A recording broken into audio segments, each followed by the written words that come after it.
Congratulations, Chris, for receiving the 2013 Rotary Golden Wheel Award last Saturday.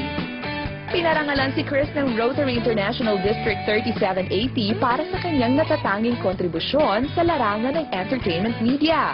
For the Rotary Golden Wheel Award for Media Entertainment, Ms. Cristina Bernadette Chris Aquino.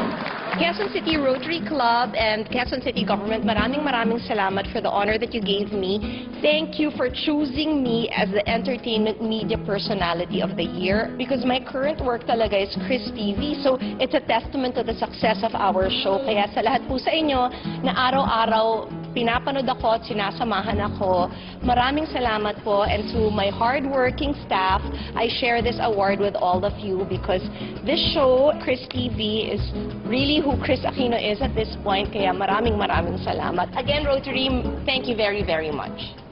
Bukod kay Chris, tumanggap din ng award si Karen Davila for Broadcast Journalism at ang CEO at ang President ng ABS-CBN na si Ms. Chara Santos Concho naman ay kinilala sa larangan ng Corporate Media Management. Saludo ang Chris TV sa inyo mga kapamilya! Maraming salamat sa patuloy niyong pag-inspire sa lahat! Keep on making us proud!